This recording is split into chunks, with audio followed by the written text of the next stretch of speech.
Pre-order the new Max Out Mindset for Volleyball book and workbook by Dr. Larry Widman, a guide for coaches, athletes, teams, and parents to help you be in the best position to max out when it matters the most. Go to www.maxoutmindset.com. You are listening to Max Out Mindset with your host, Dr. Larry Widman, performance psychiatrist and elite mindset coach to women in sports, business, and life. Welcome to the Max Out Mindset podcast. This is your host, Dr. Larry Widman, sometimes known as Doc in the mindset world. I always like to say I do this podcast because I've been blessed over the past 20 years or so to work with some of the greatest teams, coaches, athletes, and leaders. And I love to share what I've learned from them. And of course, whenever I have a guest on, spend most of our time learning from them. I like to say and remind you that my definition of maxing out is given the talent, the experience of the athletes and coaches, the depth, the health, and the intangibles. Can a team reach the limits of their capabilities? And then can they do it under pressure when it matters the most? Because I always say, if you can't do it when it matters, what's the point? Well, today I'm really fortunate to have a guest on that's going to take me just a little bit of time just to even introduce his resume, because I'm going to call him the Bruce Springsteen of volleyball, and I'll tell you why here in a little bit. But the coach that I have on right now, he's still a coach. He hasn't coached a team in a few years. He is the CEO of Total Sports LLC. He is one of the founders of Art of Coaching. He coached for over 35 years. He was the head coach of the USA Women's National Olympic Volleyball team from 1985 to 1996. They won a bronze medal in Barcelona. He was named the International Coach of the Year in 1995, leading the USA Women's team to a gold medal at the Grand Prix and a #1 ranking. He's coached a number of colleges, most recently at Oregon State. Probably of all the things in his resume that made me realize, like, wow, he's a co-founder of the AVCA, the American Volleyball Coaches Association. And he's been in 5 Hall of Fames. The other thing that intrigues me about his resume is that he has a PhD, among other degrees, but a PhD from the Ohio State University in physical education, but there's a emphasis in sports psychology. So I want to definitely get into that. I mean, he's a family man. He has kids. He has grandkids. And at 74 years of age, Coach Terry Liskevych, welcome to the Max Out Mindset podcast. Well, Larry, it's a great pleasure to meet with you again, and I really look forward to our conversation today. Thank you for having me. Yeah, thanks for being on. I mean, we've crossed paths here a couple of years ago when I wrote my book, Max Out Mindset, and you were really helpful and some pointers and some suggestions about how to get that out to the world, because you spent your life working and teaching with coaches and athletes and how to be their best. And so, and again, I kind of make that joke about Bruce Springsteen, but I just saw him in concert. He's 73 years old. He played for 3 hours straight. And it was just a reminder to me that if you have a passion for what you do, you can still be great, if not better than ever at age 73 like he is. And so when you listen to your resume and all the things that you're currently doing, because at 74, some people have they've been retired a long time but haven't continued to do other things in life, and life's only gotten busier for you. But when you hear me, Coach, talk about the definition of maxing out, what are the thoughts that come to mind for you? What's your definition of maxing out?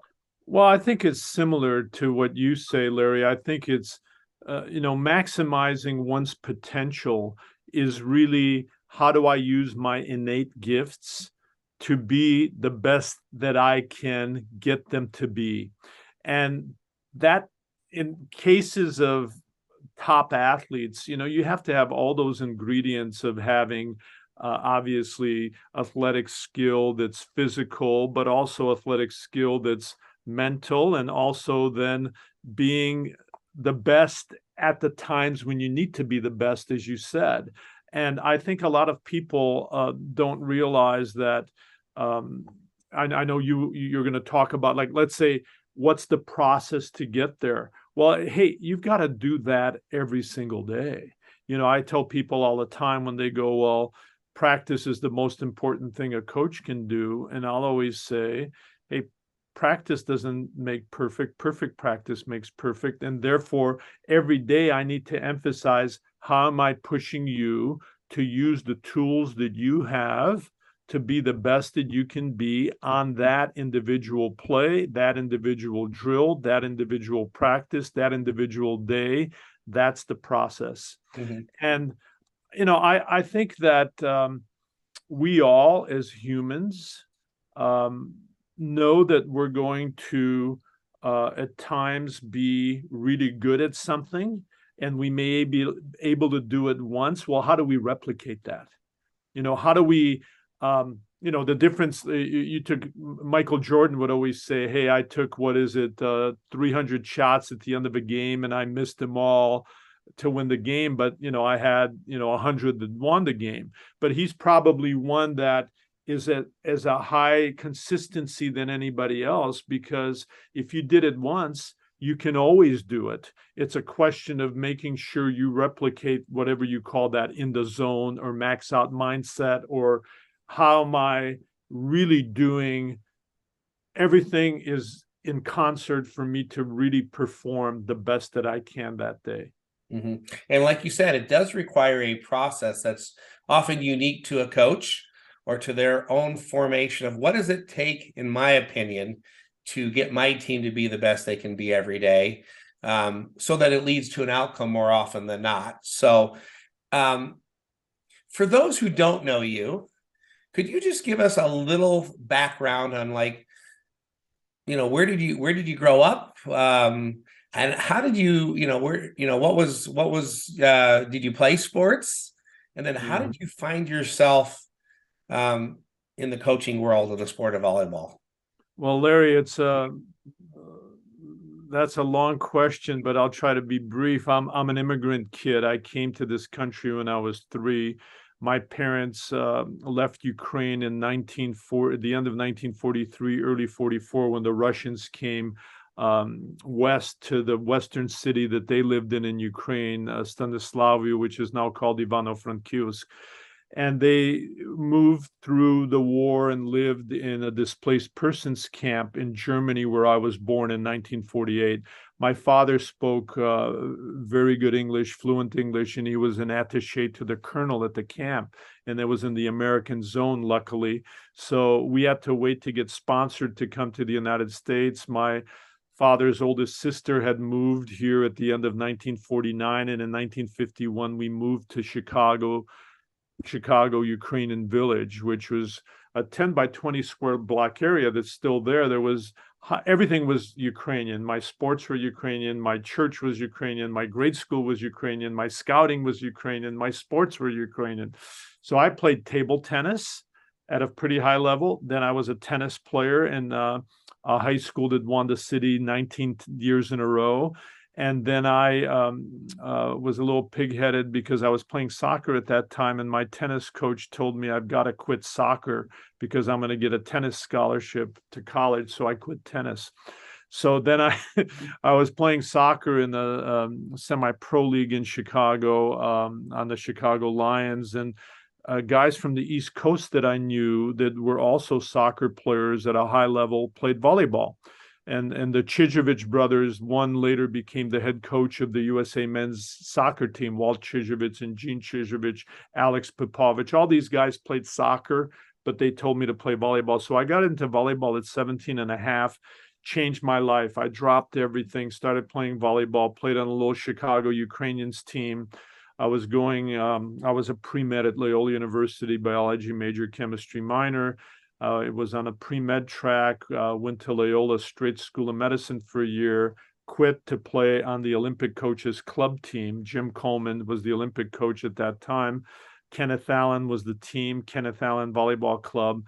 So I played on the team. I was coaching the Chicago Ukrainians. I quit med school to get a master's in physical education at George Williams, stayed there, was the assistant coach on the men's team, but also taught sports psychology, biomechanics, several other things. And then through one of the books I read, I found out about Daryl Siedentop at Ohio State. And Daryl was behavioral psychologist that wrote a book on behavior and control in sport and physical education. But he had moved toward teacher education. He was one of the foremost teacher educators in the world in physical education. So I went to him and I said, look, I really want to be your sports psych. He says, I'm no longer in sports psych. And what are you going to do here? I said, I'm going to coach the men's volleyball team and get my PhD. He said, well, you'll never finish. Well, 2 years I finished. He became a great mentor to me. He passed away just a year and a half ago. So that was kind of my life, and I started coaching early. I coached the Chicago Ukrainians team that I left. I coached a really good women's team in Chicago, the Chicago Volleyball Club, that had 4 national team players on the roster. And then when I went coaching men at Ohio State, we had a great team, first team that Ohio State had to go to 2 Final Fours, and then 3 of my guys played on the men's gold medal team in 1984. And I went to the University of Pacific in 76. Ohio State did not hire their own PhDs, which is a good rule. And my entire men's team, the starting team, came back other than 1 player. And they were the first Ohio State non-California team to play for the national finals in 1977, while that was my first year at Pacific, and they lost to USC in the finals at UCLA. I went to Pacific. It was a Division III program, 2 years old, $8,000 budget, and heck, just through a lot of interesting twists and turns. We became a juggernaut in this country. We went to 5 Final Fours. When I left in 84, we averaged 3,400 in attendance, which was number 1 in the nation. We had 1,200 season tickets sold. This is prior to Hawaii and then Nebraska and now Wisconsin and the Big Ten. And so that's kind of my formative years. And I worked as an administrator in the 84 Olympics. And I saw the men win the gold, the women win a silver. My good friend Doug Beal, that I played with on several club teams, was the men's coach. And he had asked me about becoming the women's coach. So I became the women's coach from 85 through 96, 3 Olympics. And so after that, took 10 years off to see my kids grow up, because I had missed, my son was 12 when I finished coaching the USA team, and I had missed 8 of his birthdays.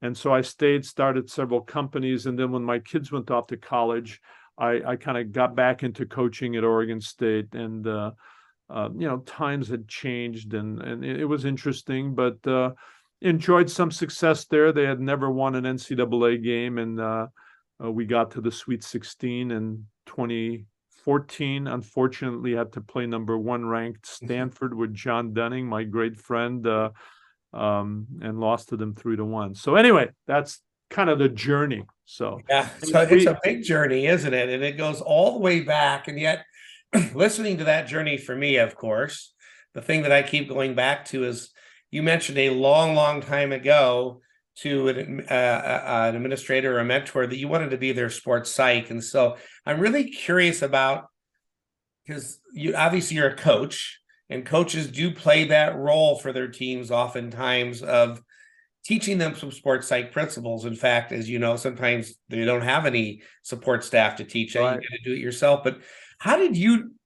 when did you discover this interest in sports psych? And I want to talk a little bit about what you learned in the sports psych through your PhD training, but then more so through experience that helped you be a better coach. But when did you first interested in sports psych, and what did it teach you? Well, very early, Larry, because the first 2 sports I played, table tennis and tennis, I think are really grinding mental. It's you. There's nobody else.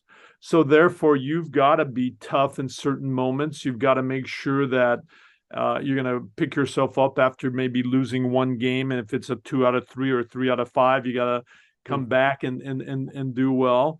So that was my interest. And then also, when I was coaching the Chicago Volleyball Club, the women's team, we had really talented physical players that lacked either confidence or lacked their awareness that they're not a good teammate, or were not playing well under pressure. So right off the bat, I said, hey, this affects not only somebody starting out, but it affects people at a higher level.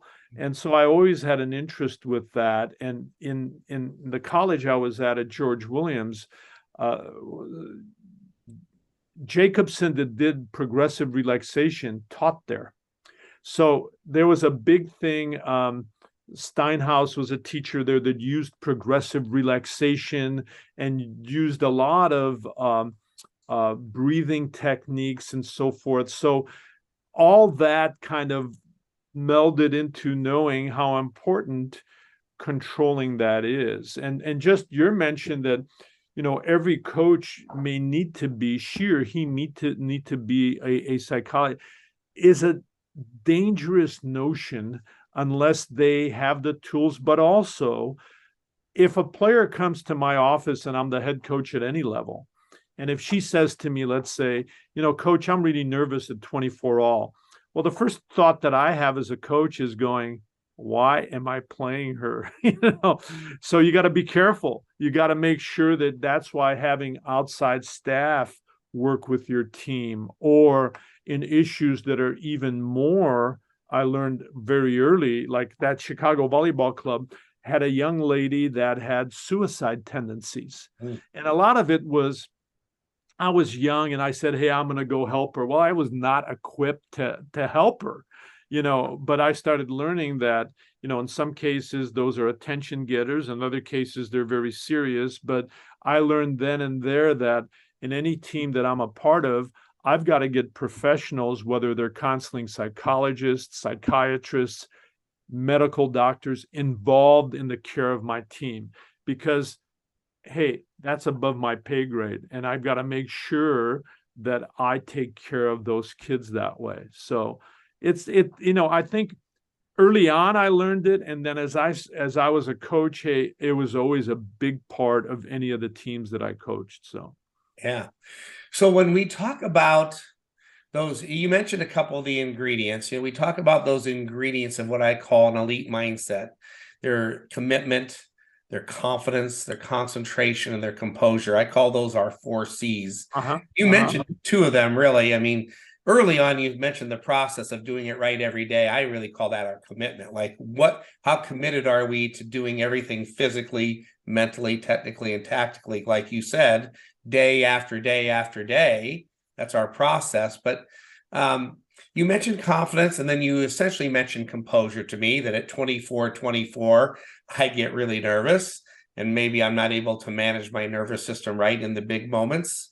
In your observation as a coach, which one of those 4 did you have to spend the most time on, or have your experts help your team with the most? Like, where was the struggle, the common theme of struggle that you observed? Well, I'm going to backtrack a little bit. Early on, when I was forming my coaching philosophy, I always, I had a little diagram that I'd show players, and it was like I'd have skill, physical, mental. And those have to progress in kind of a sequence. If I'm a young kid in any sport, learning mental isn't going to help me anything unless I have the skill. Mm-hmm. Being in great shape doesn't help me if I don't have the skill. But then the mental becomes critical. All 3 are important. But then my next little phase is attitude and effort. I have nothing to do with that. Nothing. That is the player. He or she needs to buy in that they're going to have great attitude, great effort every day that they're going to come into the gym. Together, we're going to work on discipline, consistency, intensity. And I define all those, exactly what are those for them. And then the last thing is practice equals match.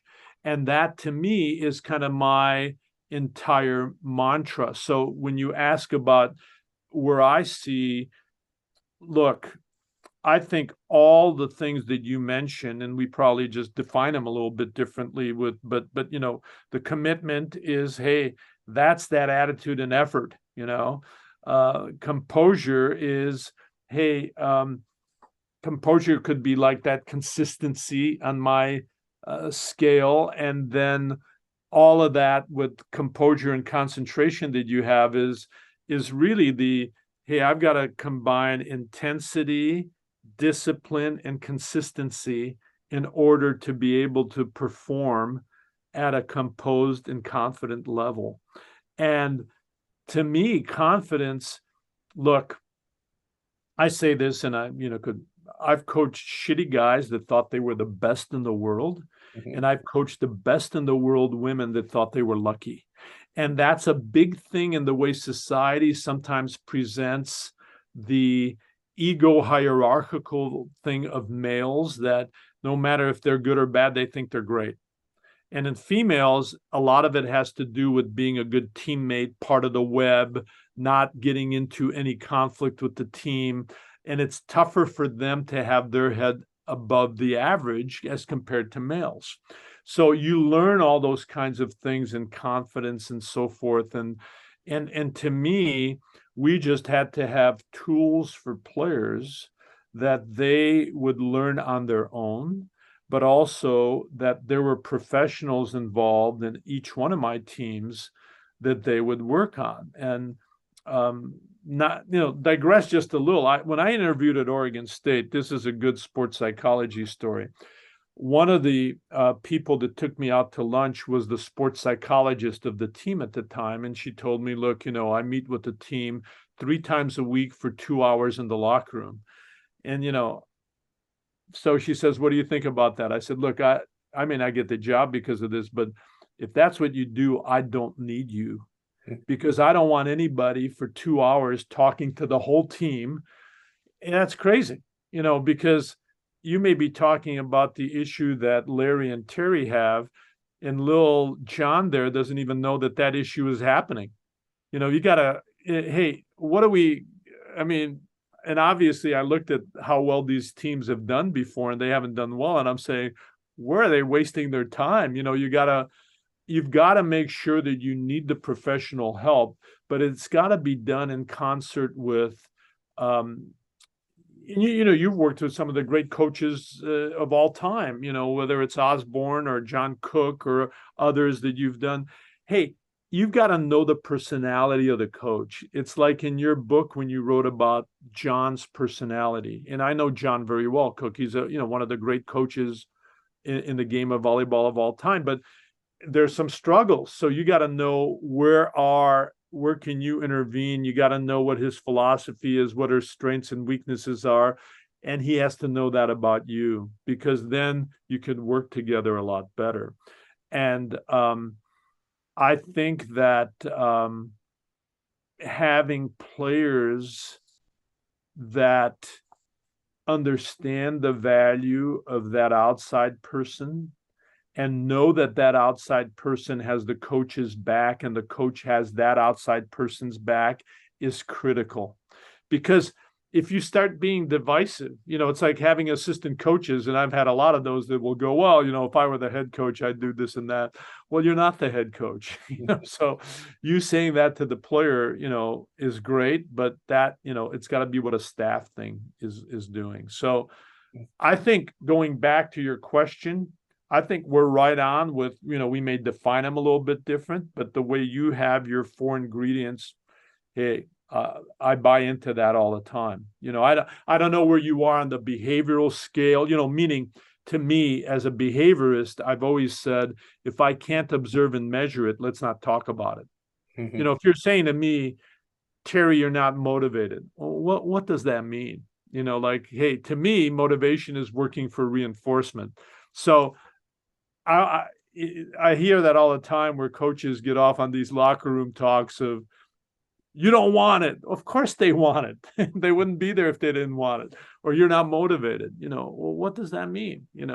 Or I used to watch my son and daughter when they'd play soccer at an early age, and the coach would yell out from the sideline, concentrate.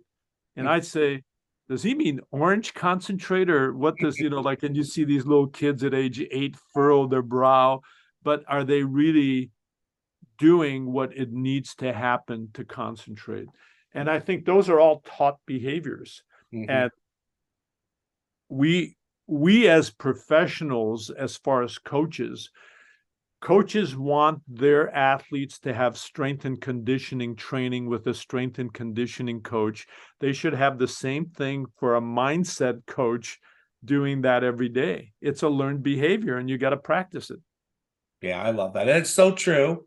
And I always say we can train mindset just like any physical skill, but we have to be able to train it. And I always go back that we have to understand, why do we train it, right? Because in big moments in sport, in volleyball, it can be almost all mental, right? And there's a huge mental component to every sport. You mentioned table tennis, and they all have a huge mental component. But then in certain moments of their sport, it can even be bigger.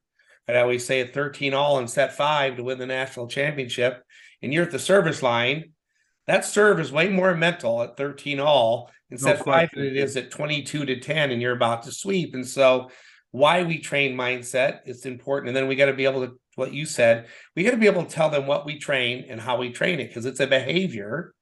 And if we can't do that the same way as showing someone how to have a more aggressive serve or jump a little bit higher, then we failed them on the mindset side. So I am curious, because you've coached at all levels, were there significant differences in the training of mindset for when you coached at the college level versus at the national team level? Were there significant differences that you observed?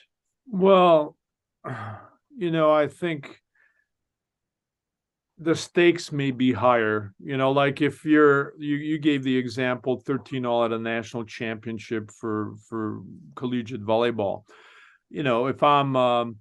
If it's 7 all in the 5th set of a semifinal at Barcelona against Cuba, and whoever wins that's going to win the gold medal the next day, that's a pressure situation. But teaching the people the skills, I think, are very similar. I think it's just a matter of, you can't get into the, how is this, if I as a player start saying, oh my gosh, this point, I can't miss the serve, that's the wrong question. Let me serve the right serve. Even as a coach, if I say, don't miss, that's terrible. Hey, serve your best serve. That's a whole different way of talking about that. And I think for sure, you really just have to kind of parse what is it that certain players need to learn. And it's probably similar to teaching. It's like teaching skill. Hey, teaching passing, hitting, setting, blocking, individual defense is kind of the same. That's why I love when people say about art of coaching, what we do, oh, Russ, John, and Terry are old school. Well, some of the things I learned 55 years ago still apply today as far as teaching passing or hitting or blocking or, and it's just maybe nuanced differently, or there's a lot of technology that you can use to help teach. But I think same thing about the mental side of the game, and you mentioned, hey, learning breathing techniques, learning relaxation techniques, learning visualization techniques, learning how to speak and deal in a team setting with teammates, being respectful of individual differences, understanding that I think one of the questions you had is like, as a coach, you may say I have an open door policy, but what does that mean? Like, can you tell me anything? And then because of that, you're not going to be playing, or, all those things. Teaching communication is so important.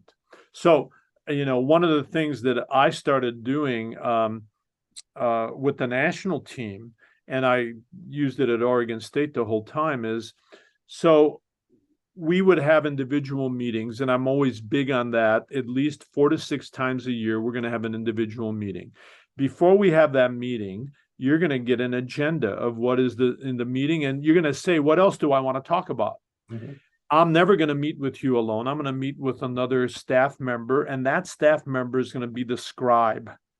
And she or he are going to write down everything we say at the meeting, and at the end of which we're going to show it. Let's say I'm meeting with you, Larry. We meet and, we talk, and then I go, hey, I show you, is this what we talked about? Anything to add? You go, no. I said, great. I'm making you a copy. So that once you leave, you can't be then debating, well, hey, we discussed role, or we discussed playing time, or we discussed whatever it is, that then we're on the same page. And I think that that's really important, because I learned very early that communication is very subjective. Mary comes to my office and says, why am I not starting? I said, Mary, if Betty is sick next week and if Susie hurts her ankle, you may start. Betty leaves and says, I'm starting. She heard what she wanted to hear. Mm-hmm. And I think that those are very dangerous at any level, whether you're coaching middle school or high school or club or college. But when the stakes are high of making a national team or an Olympic team, hey, it's important that you catalog and really have the discussion. Why did you not make that final 12? Players 10 to 12 are very gray area. I always say, if I'm playing player 10 in the Olympics, we're not doing well. That's a reality, and they need to just understand that. So you may have to pick a player based on one skill that she has better than anybody else, or hey, she's a great team, or whatever. And when people, I love when they second guess, like when they were second guessing Karch before Tokyo, why did he not take this person, that person? I go, what do you think? The staff doesn't get together and really discuss that, and whether it's the collegiate level or the high school level, people are going to discuss who are playing. And like I used to tell parents when I was at Oregon State, yeah, I play favorites. I favorite for the best players. That's my favorites. I mean, I want to. Hey, it's a team game. I want to have the best people on the floor, and I think that people that don't understand that, they don't know what happens every day in practice. They don't know what happens in every talk that they've had with these individual athletes. And then they also don't know how these athletes, like you mentioned earlier, Larry, perform when it's 24 all or 13 all.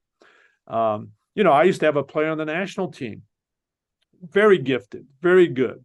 But, internationally, you only have 6 subs. And I would always tell my assistant, when I put her in, make sure I have 1 sub left, because she's either going to be great, or she's going to, she's one of those that one day she's better than any player in the world, and the next day she can't beat Marvin Elementary. Mm-hmm. So you got to understand that about players. Yeah. And, that's what I love. I like understanding that. And I think you can never get to the level of doing that unless you know what makes the player tick, what reinforces her, what are her, strengths, weaknesses as a person, as a player. I mean, you got to know that's key. So, mm-hmm. Yeah, so one of the things I love for the take home for coaches in particular is that you have a choice as a coach to devote energy to periodic meetings with your athletes, 1-on-2 or 1-on-3 with your other coaches, more for making sure everyone's on the same page, to have a scribe in this day and age, just to make sure that there's a safety there. But mm-hmm. At the end of the day, you have this choice about, are you going to devote time and energy to what I call, or what you basically said was communication? Because what we're really talking about is mastering communication with your players, so you understand them better, they understand you better, and you leave the room together with the same understanding of what it's going to take for them to get playing time or not playing time, or why they're starting, or any issues they have. Right. And it's all in a document. But that takes time. Yeah. And a lot of coaches say, all right, I only have so much time, I'm going to train more. And I know that training is very valuable to you too, but you're also saying, boy, is it important to have periodic meetings with every single member of the team, and really make sure when they walk out the door that they understand what we talk about. And if they don't remember it quite right, we've got a nice piece of paper that we both agreed upon, so that we don't spend too much energy wasted on misunderstandings or misperceptions. So it's a choice, but you've told them why. because communication is so important to the ingredient of being a successful coach and a coach athlete pair. And Larry, just on that too, I learned something from Russ Rose that's important. So those individual meetings are 4 or 6 a year, no more, but they're very formal. But Russ has always taught me that what he does every week, he checks in with every player for like a minute or two on the court during warm up or during a drink break. And he'll come up and go, "Hey, Larry, how are you doing? Hey, any questions on your role?" Or, so that informal way, or knowing, "Hey, I heard you did really well on your psychology test yesterday," or, "Hey, this and that happened in the community. I heard the grade school called me that you were there. Great job with the community service." Those are really important moments. And I think what happened in our society, because of club sports, it's taken teachers away from coaching. The reason Russ, John, and I think are pretty good, we were teachers. And so you learn how to communicate, you learn how to, hey, define and show a skill and teach a skill, give feedback, corrective feedback, what's the feedback loop, on and on. We've become too transactional in club coaching, particularly. It's pay for play. Hey, it's, get the best players. I have the best results. I'm going to get more kids in my club. I don't really care that much about what the coaches of the lower teams are coaching. That's crazy. You can do both. You can you can make kids happy, and you could still not just be transactional and that's it. And I think that that's what I see both in soccer, softball, volleyball, now basketball, with the emphasis on club sports compared to what high school offers with the teachers that are there the whole time. And I really, the other part of that, this isn't, you and I can spend 5 podcasts talking about parents, where the dangerous aspect of, hey, I'm not, I'll actually, after this, I'm going to send you, I have a little slide thing of great little cartoons about parents in youth sport, so I'll send that to you. It's great. That's really changed too, because you said in just the club world, not take away the high school and college world, that because they're paying that sum of money, they're a consumer. And they're a consumer, and it's tied to potentially scholarships. Right. They almost can't cope with their daughter being on the best team but not playing enough, because in that coach doesn't get to see them, right? But it's also the story that's told to the kids at every sport. Hey, 97% of every kid playing volleyball in club is not going to play in college. 99% will not have a scholarship. Now, at the best clubs, of course, they're going to be, but that's how many kids are playing. 600,000 are playing, and how many are going to have a scholarship to college the next year? So I think we really, it's kind of gotten out of kilter. It's a juggernaut that the trains left the station, and there's so much money being spent on youth sport. We're talking billions and billions of dollars. And I think, go back to what's important, the well-being of that child, the safety, the feeling worthy, the learning about socialization. Like when I went back to Oregon State, my mantra was, hey, I'm going to teach you life skills. You're going to graduate. You're going to be a great volleyball player, in that rank order. Because out of the kids that I coached there in the 9.5 years I was there, 6 played in Europe, 1 played on the national team. But what about all the other kids? But they've learned that there's something to be part of a team, working hard, picking up after failing. This is the mindset that I like. Is, I like hiring athletes not because they win, but because they know how to pick themselves up after they fail. And in life, you're going to fail. Failure is good. Failure, you're going to learn how to be better next time. That's, to me, a process. And we know that hard for a young person to be able to be pushed out of their comfort zone. They've got to be out of their comfort zone in order to be better, in order to improve. Because if it's just a status of, stasis of being the same all the time, hey, you gotta kind of push the envelope. So yeah, I call it growth through adversity. And the truth is, I always tell people every great team I've ever been around, there is a point in that season or time where there was adversity that actually allowed them to grow to the point where they probably wouldn't have won it all or maxed out otherwise. no question. And that's what I love about it. Very few teams are, and you'll remember this, when Russ had his great run of 108 matches in a row, and that one season where they never lost a set until the semifinals against Nebraska. And Nebraska, I think, led 2-0, right? No, it was 2-2. Then 2-2, and then Nebraska. I write about it in my new book. Nebraska was up 10-8 in set 5 before, and Russ's team, as you pointed out, they were 108-0 in sets.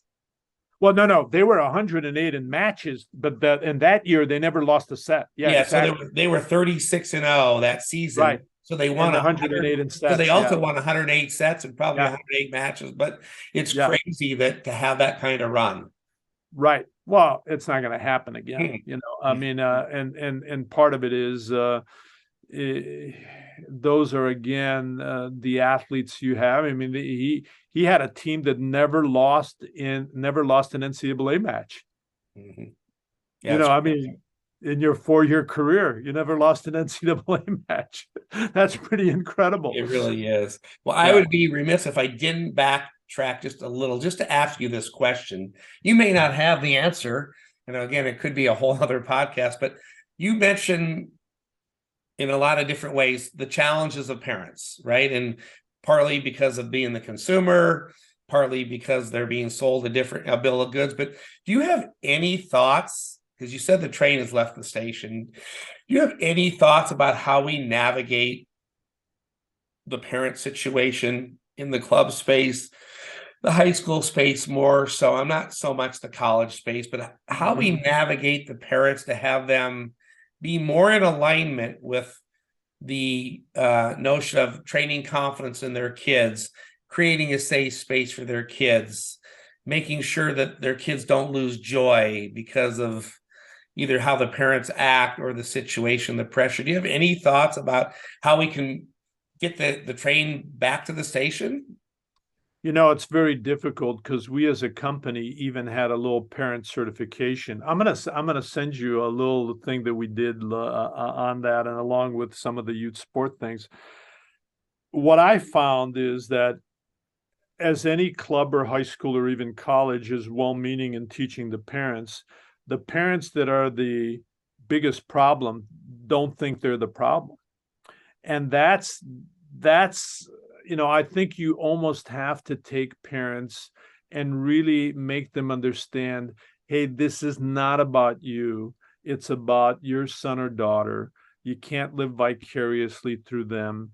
You've got to have them make decisions. I mean, I had calls when I was at Oregon State from parents, and I had a rule: you can call me 24/7 about safety, well-being, academics, or health of your daughter. Never call me about volleyball. She's 17 to 22. When are you going to make her a functional adult? She's got to come talk to me. I had a rule when I was a director of coaches after the Olympics there were 3 clubs that got together here. They built a facility in San Diego. So I made a rule. If you're on teams that are 14 and older, a parent cannot go to the coach before the player is going to go talk to the coach. Because you've got to start teaching these kids that they've got to, it can't be the helicopter parent, or now it's called the bulldozer parent or whatever, coming in and saying. I think parents are well-meaning and they're protective. And I think that they're sometimes the more they are, high in a profession or they have a lot of money, they think they can control everything, as evidenced by the parents that try to get those kids into the top schools, which you got to be kidding me, but what do those kids think? That's what I would ask, and if those kids are party to that, well, I'm sorry about the kids, I think if you're going to have functional adults, I think it's a you know that as a parent. Hey, parenting is very difficult. It's like, when people say in life, and you're a psychiatrist, you hear this all the time where people go, if anything is easy, our relationships easy, parenting easy, coaching easy, playing easy. If somebody says it's easy, that means they haven't done it. Nothing is easy. Now, parenting, hey, my wife's an All-American volleyball player. She's a great athlete. Our kids played soccer, but they always, as they grew up and they played on teams, they won the California championship. My daughter won the national championship in club and soccer. She was the captain at Wisconsin, but they've always said to us, we appreciate that you always sat 40 yards away and were always supportive. And the first thing I would ask when I'd pick them up from a practice is, did you have fun today? Did you enjoy the practice today?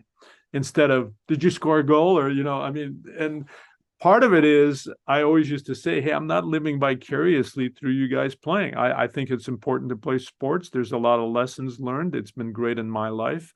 But I think getting that message across to parents, I don't know, Larry. I mean, if you and I could come up with something, we'd probably make a lot of money teaching them, because it's and they mean well. Even the bad parents mean well. I think this is what I did with surf soccer one time.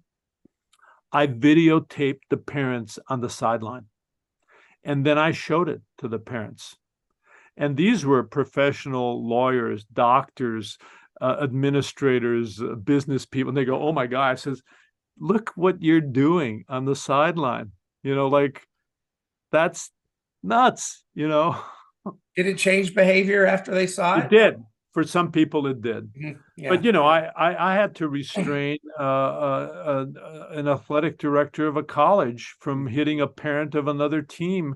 I'm going, hey, this isn't going to look good. I had to give him a bear hug, So I've seen crazy things, and I've seen crazy parents, the way they've treated things with kids, and it's never productive, because the kid needs to want to do it, and the kid needs to understand that they got to spend the time, like when people would visit at Oregon State now, and they were 7th graders, and I'd go, these kids belong at Toys R Us. What are we doing here? And so the first thing I would say to the parents is, can I ask your daughter a question? And they said, sure. So I'd say, hey, do you enjoy playing volleyball? And the parents would go, what do you mean? I said, no, I'm asking your daughter, not you, because if you don't enjoy it, you're never going to be good, because you're going to have an arduous journey to become great. So you better enjoy it. And if you don't enjoy it, if you're playing for some reason that is not you, it's never going to happen. So so this is a little good segue to this last part about key ingredients of elite leaders, because what we're really talking about when we talk about a leader is a coach. Could be a team captain, and it could be a parent, right? I mean, anyone who's in a leadership, the head of the family, the leader of the family is the parents. So I start to think about, well, how do you solve some of those? And I immediately was thinking, well, my ingredients of elite leaders, some of that involves modeling behaviors. Some of that involves consistency. Some of that involves finding a healthy mixture of love and accountability on that person you lead. And if parents crush those leadership ingredients, a lot of the problems, honestly, that we're talking about would be minimized. But when you think about yourself then as a leader, and part about what has made you great as a leader, Coach, were any of those ingredients of being an elite leader, did any of those stand out to you in terms of what you did well? When you just think about it, and then I'll see if it fits any of my list. But what's made you a great leader? What are the ingredients that stand out to you? Well, I think first of all, modeling, if being on time is important for you, you better be on time. If working hard, or a work ethic, or not being afraid to take out, like I tell people I've worked with, hey, I'll take out the garbage. I have no problem with that. Somebody has to get that done. I think modeling, I think the ability, as we talked before, about communicating with the team. I think also about treating people fairly, not equally. That, hey, I'm really going to approach everybody as an individual and see how is that going to help the makeup of the team. Mhm. And then the other part is I hold them accountable. I think that a lot of times I'd held my best players more accountable because they have the most innate ability, and therefore I want to get the best out of them that they can. And very rarely is your best player the hardest worker. When they are, you get the Jordan Larsons of the world, or you get the Karch Karais of the world, or you get the Kerry Walshes of the world, because those are people that have the innate gifts, but also they have a great work ethic, and they're also great teammates, and all of that part, or else they might as well play singles on the beach. So I think those are the ones. And I've been very fortunate, Larry, in my life, that I have had great staff people that have worked with me, and they know that, hey, they can come and close the door and tell me I'm full of crap. And as long as they show me why, and as long as when we leave that door, we're on the same page and we're a team and there's no ifs or buts about that. Talk about the importance of when you leave the office, even if they've told you, hey, I think we should do it this way. And you said, you know what, I appreciate your input, but we're doing it this way. Oh, the pros and cons of walking out the door. No, for sure. Well, look, I've had some very talented assistant. I mean, out of the people at Oregon State, 1, 2, 3, 4, 5 are head coaches now. Some of them, when they were assistants, I'd have to really, like we'd always meet to plan practice, and I'd get all their input, and then I'd do something different, and I'd have to say to them, hey, quit pouting. I listened to what you said. Mm-hmm. And some of it I agree with, some of it I don't. And so I'd have to really always make sure that we're aligned, even when we walked out to practice, saying, hey, forget it. Once you're the head coach, you can do whatever you want, but I'm going to get your input, and I'm going to always get your input, but then I'm going to make a decision.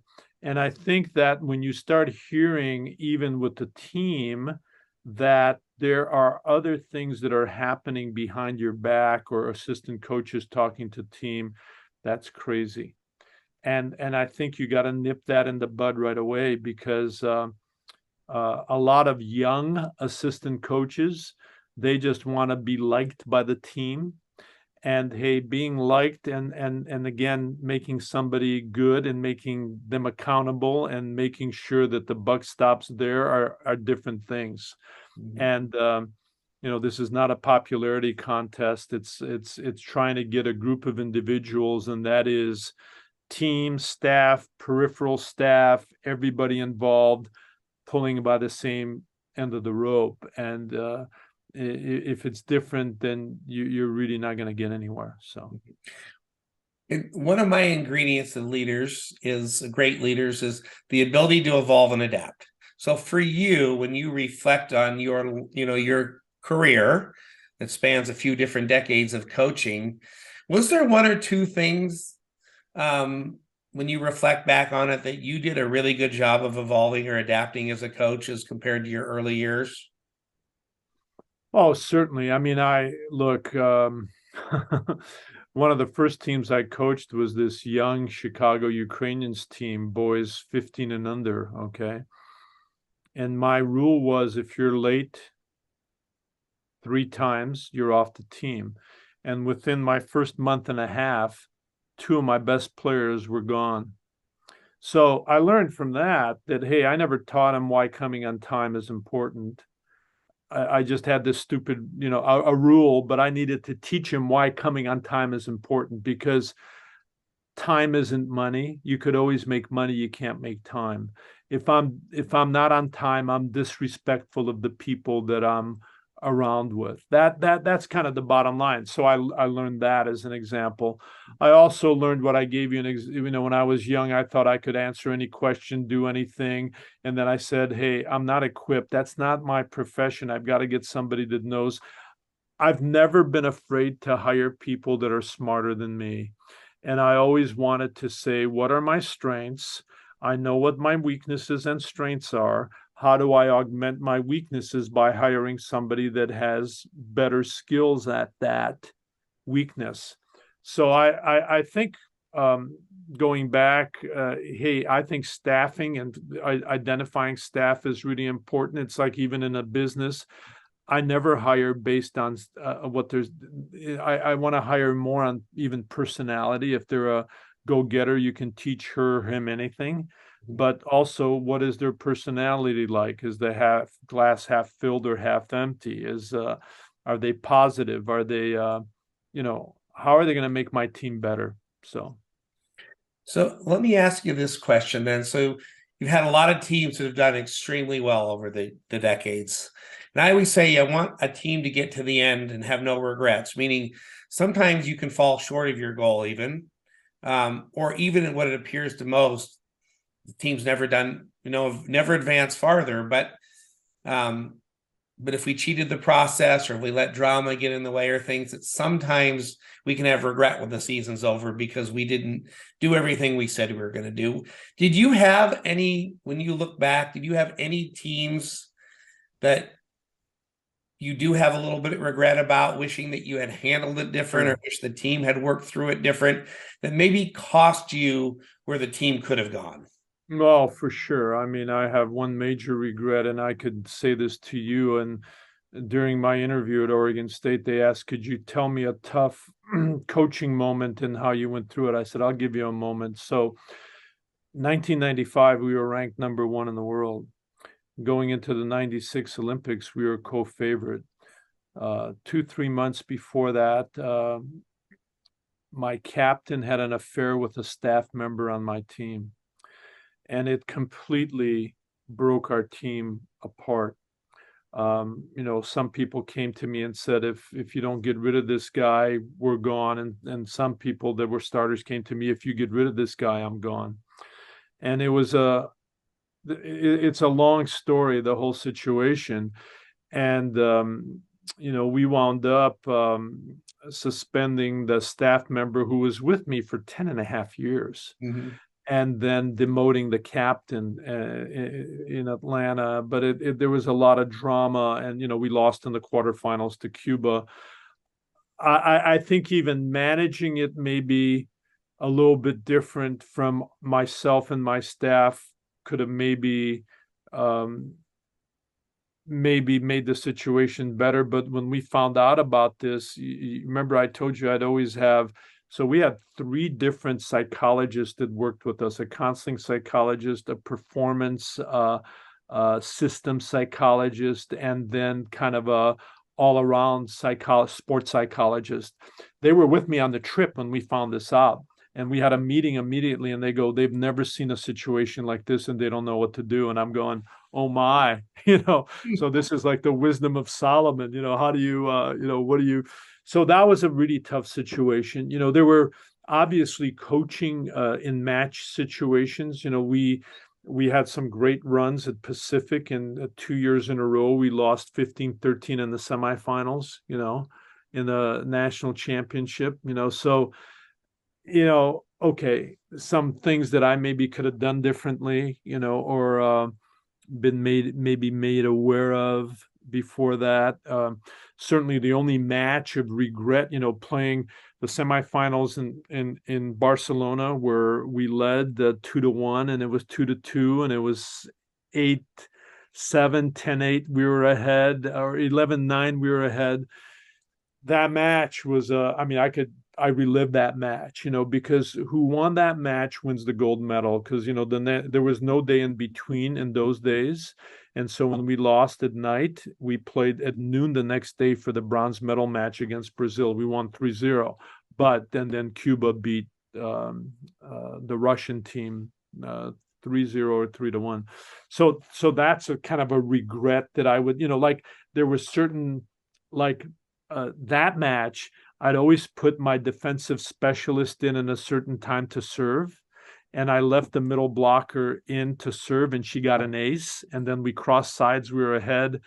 I think it was 8-6 or 8-7. And I said, no, I got to pull her out. No, I didn't. She missed a serve, So, those are things, but those are the toughest one is what I mentioned earlier. That was a very difficult situation. We were, this staff member, just didn't do his job with, he had to get us prepared for the Olympics, and everything fell short because of all of that. It was the case could be a study, as to what happened, because, but, what I did afterwards is I made sure there were some ill feelings between the players, even 8-10 years later. And what I did is I, not monitored, but I was like facilitated a meeting between that player and another player, because the other player said, you cost us the gold medal, and I'd go, hey, that's over. You still had the opportunity, I mean, hey, we could have done better, but so yeah, I mean, and I don't harbor any, both those, the assistant coach and the player, they're friends of mine. We collaborate, we talk, those are things that happened. And I think they learned through the process too, Yeah. So, well, this is going to be my last question here, which is on the opposite side then. Again, you've had a lot of teams, so I'm not even saying you have to necessarily name one, but can you think of a team or two at least that were the teams that, when you reflect back, maxed out more than any team you've ever had, whether they, won it all or but when you look back, you're like, that team did everything we thought they would do, if not. First year Ohio State team, hey, those guys, now one of those guys was on a scholarship. They were awesome. And we had the best captain I've ever had was that captain, 5th-year senior, Tony Gaines. So that team, my first year team at Pacific, hey, we were just my setter was 5'3", and we beat a lot of really good teams and then got screwed at the end because they didn't take us to the playoffs, at the division we were at. Certainly my 95 women's team, hey, we had an incredible run winning the Grand Prix in those days. That was an arduous tournament. It was 6 weeks. And we won in that stretch. We lost one match, and we won 8 matches in deuce in the last game. So, that, and then certainly the 2014 Oregon State team, hey, the year before, Larry, we did not win a match in the Pac-12. Wow. And we lost 7 in 5 sets that year, but we knew we're onto something, and the kids worked really hard and they learned from that. And we had a great run. We were 11th ranked at the end of the year. We lost to Stanford, who was number 1, 3-1 in the regionals. Those are just some, and I think, I've been really fortunate. Some great people, great players, great staff members. It's been a great ride. And I hope to keep helping coaches like we do with the Art of Coaching and mentoring lots of young coaches that we do. And it's been a great journey for me. I'm a immigrant kid that pinches myself every day and say how lucky I am. So I've got to ask you 2 follow-up questions. One is, you mentioned Tony Gaines as the greatest captain you've had. Can you put into words what made him such a great captain? Yeah, he was unrelenting to make the team better. Tony became one of the top 4 guys in Kroger USA in the administration, and he was married, a senior. What I used to do with my men's teams is I'd go and I would do this with men. We'd go to our first tournament, and what I did is I would, let's say you're a setter. So I would put you as a middle blocker. I would put my outside hitter as a libero. I'd put him in different positions. And then I'd watch what can happen. Okay. Gaines, after the first match, says, "Coach, can I talk to you?" We go out in the hallway. He says, "Do you know what the fuck you're doing?" He says, and then in our 10th year reunion, I found out that Gaines would go to the freshman dorms of the freshmen and say, "Drew, you're not working hard enough in practice. You don't work hard tomorrow, I'm going to kick your ass after the practice." I mean, so listen, and Tony and I keep in touch. We're planning our 50th reunion next 2024. Very successful guys, state attorney of all, just lots of success with that team. Now, one guy was on a scholarship. So, so that is, and just always make people accountable. Really, this is what I learned from Bill Walsh, who was a mentor to me. Bill would always say, "Terry, for your teams to become great, you got to have your best players wrest the control of the locker room away from you." WREST. And he says, "Hey, Ronnie Lott, Jerry Rice, Joe Montana, they were arguably three of the best in the history of football at their position, but they were more important in the locker room because they were the hardest workers. They could really control the locker room." That is Tony Gaines personified, Love that. Because I always say you can only be a good team if the coaches have to do all the accountability, hold you commit to your commitments, to your goals. Of course, the coach has a role in that. Of course, coach can remove a player if they can't live up to any accountability. But for the most part, if it's not the team wresting control of the locker room, you're not going to be great. So I love that you said that. So the last question was more, you brought up the art of coaching, which was my last question anyway, because like I said jokingly at the beginning, you're not a volleyball coach per se anymore. You're not specifically coaching a team, although you are a coach. You're continuing to do lots of wonderful things in this world that are related to sport, but you obviously have started the art of coaching with a couple other coaches. Can you just wrap up by telling us what is the mission and purpose of art of coaching, and where do you see it going in the next few years? Well, we always say, hey, we